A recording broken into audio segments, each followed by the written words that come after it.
যে এই সরকারের প্রশাসনের রন্ধ্রে রন্ধ্রে এখনো ফ্যাসিবাদের দোসররা দাপটের সাথে রয়ে গেছেন। কোথায় আপনার স্বাস্থ্য উপদেষ্টা? কোথায় তার কর্মতৎপরতা? মানুষ দেখতে পাচ্ছে না।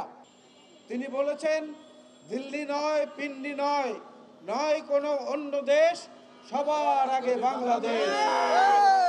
আজকে অপরাজেয় বাংলা যে কথা বলছে, এই অপরাজেয় বাংলা আজকে যে কথা এখানে বলছে যুব সমাবেশের মধ্য দিয়ে, সেই কথা জাতিসংঘের আন্তর্জাতিক বিষয়ক গুম কমিশনের প্রধান হিসেবে যিনি বাংলাদেশে এসেছেন, সেই মিস গ্রাভিজি তিনি কালকে বলেছেন।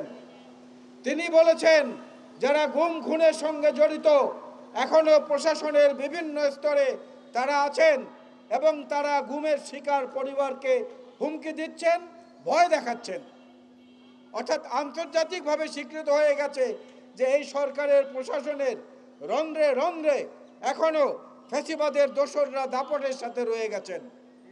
তারা এখনো ভুক্তভোগীদেরকে, মা বোন সন্তান হারিয়ে যাওয়ার পরিবারগুলোকে এখনো হুমকি দিচ্ছেন, আইনের দ্বারস্থ হতে বাধা সৃষ্টি করছেন। আমরা সব সময় যে কথাটি বলি এবং জানি, শুধু মনে করিয়ে দেয়া প্রয়োজন। একটু আগে আজকে সভাপতি বলেছেন বেগম খালেদা জিয়া এবং তার পরিবারের উপর কি পরিমাণ নির্যাতন হয়েছে, এখনো চলছে। সন্তান হারা, বাড়ি হারা, নিজের অসুস্থতা, হাজার মাইল দূরে থাকা আর এক সন্তান, তার পরিবার, সব কিছুর পরেও গণতন্ত্রের প্রশ্নে, জনগণের অধিকারের প্রশ্নে অটল থাকা একটি পরিবার, যেটা একটা অনন্য উদাহরণ গণতন্ত্রের জন্যে। বাংলাদেশের প্রথম ইমিউনিটি বুস্টার সমৃদ্ধ ফ্যান্টাস্টিক হ্যাপি এনার্জি বিস্কিট।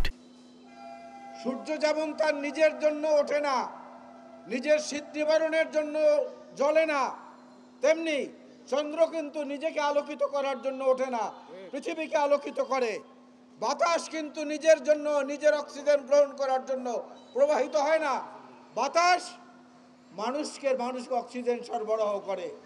নদী তার নিজের পানি খাওয়ার জন্য প্রবাহিত হয় না, সমুদ্র তার নিজের পানি ধারণ করার জন্য প্রবাহিত হয় না। সব কিছু হয় সাধারণ মানুষের জন্য। এই সমস্ত তুলনা, এই সমস্ত উপমার সঙ্গে যদি মেলান, তাহলে একটিমাত্র পরিবার বাংলাদেশে এবং এই অঞ্চলে, সেটা হচ্ছেন শহীদ জিয়া বীরুত্তমের পরিবার, বেগম খালেদা জিয়ার পরিবার, যারা নিজের জন্য কিছু করেননি, সাধারণ মানুষের জন্য করে গেছেন। আমরা বিভিন্ন জায়গায় দেখেছি, আমার বন্ধুরা এখানে বিভিন্ন উদাহরণ তুলে ধরেছেন। 9 মাসে একটা রক্তাক্ত মুক্তিযুদ্ধ হয়েছে, আমরা একটা দেশ স্বাধীন করেছি, একটা নতুন সংবিধান রচনা করেছি। লক্ষ লক্ষ মানুষ শহীদ হওয়া, লক্ষ লক্ষ মা বোনের সম্ভ্রম হারিয়ে যাওয়ায় 9 মাসে আমরা ফলাফল অর্জন করেছি। 10 মাসে প্রকৃতির নিয়ম অনুযায়ী মায়ের গর্ভে আমরা জন্ম নিয়ে পৃথিবীতে এসেছি। 10 মাস সময় লাগে। সেই 10 মাসও প্রায় শেষ হওয়ার পথে। আপনারা তেমন কিছু জনগণকে দেখাতে পারেননি, হতাশ করেছেন মানুষকে পদে পদে।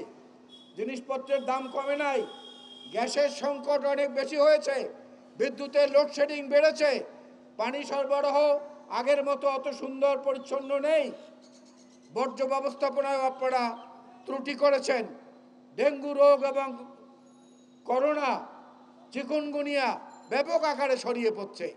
কোথায় আপনার স্বাস্থ্য উপদেষ্টা? কোথায় তার কর্মতৎপরতা? মানুষ দেখতে পাচ্ছে না। বাজারে গেলে মানুষ তার পকেটে হাত দিতে পারে না, মনে হয় পকেট ছিদ্র হয়ে সব কিছু পড়ে গেছে। আজকে আমরা বারবার করে বলেছি, তারেক রহমান আমাদেরকে বলেছেন জনগণের সঙ্গে থাকুন, জনগণকে সঙ্গে রাখুন। আমরা জনগণের পাশে আছি বলেই নির্বাচনের কথা বলি। নির্বাচনের কথা বললে আপনারা গোস্বা করেন, এই গোস্বা করাটা তো ঠিক না। একজন নির্বাচিত প্রতিনিধির কাছে মানুষ যখন তখন যেতে পারে, যখন তখন কৈফিয়ত চাইতে পারে, এই কাজটি কেন হলো না, এই জায়গাটি আপনাকে বললাম আপনি কেন করলেন না। আপনাদের কাছে যাওয়ার সেই সুযোগটা কিন্তু নাই। যেটুকু আছে সেটুকু মাঝখানে দেয়াল তৈরি করে রেখেছে এই স্বৈরাচারের দোসররা। আমরা আজকে একটা পরিষ্কার কথা, পরিষ্কারভাবে স্পষ্টভাবে আপনাদের কাছে বলতে চাই, নির্বাচন হচ্ছে একটা গণতান্ত্রিক প্রক্রিয়া।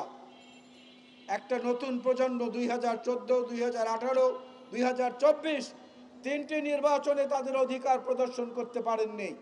অধিকার পূরণ করতে পারেননি, তারা মুখিয়ে আছেন একটা নিরপেক্ষ নির্বাচনে ভোট দেওয়ার জন্য।